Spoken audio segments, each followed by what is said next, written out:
প্রিয় দর্শক, বাল্মীকি রামায়ণ অনুসারে ভগবান বিষ্ণুর সপ্তম অবতার পুরুষোত্তম ভগবান শ্রীরাম চৈত্র মাসের শুক্ল নবমীতে অভিজিত মুহূর্তে এবং কর্কট রাশিতে জন্মগ্রহণ করেছিলেন। প্রতি বছর এই তিথিতে রামনবমী উৎসব পালিত হয় এবং বিভিন্ন জায়গায় শোভাযাত্রা বের করা হয়।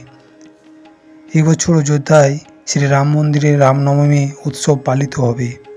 রামনবমী চৈত্র নবমীর শেষ দিন। এই দিন দেবী দুর্গার পূজা হয়। জাতিশাস্ত্র অনুসারে এবছর রামনবমীতে একটি বিরল ঘটনা ঘটতে চলেছে। ত্রেতা যুগে ভগবান শ্রী রামচন্দ্রের জন্মের সময় যে ঘটনা ঘটেছিল, এবছরও সেই ঘটনা ঘটতে চলেছে। রামনবমীতে কিছু বিশেষ রাশির লোকেরা কিছু বিশেষ সুবিধা পাবে। এই দিন অর্থাৎ 17 এপ্রিল চাঁদ কাশ রাশিতে উপস্থিত থাকবে, সূর্য উচ্চ রাশি মেষ রাশিতে অবস্থান করবে এবং দশম ঘরে অবস্থান করবে।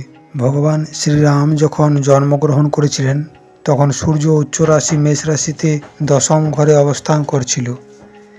তাই এবছর মেষ রাশি, মীন রাশি ও তুলা রাশির ব্যক্তিদের বিশেষ লাভ হতে পারে।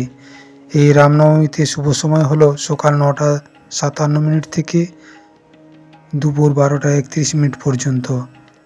এই সময়ের মধ্যেই পুজো পাঠ সেরে নিতে হবে। প্রিয় দর্শক, আপনি যদি আমার চ্যানেলে নতুন হয়ে থাকেন তাহলে চ্যানেলটি সাবস্ক্রাইব করে সঙ্গে থাকুন এবং লাইক, কমেন্ট ও শেয়ার করতে ভুলবেন না। ধন্যবাদ।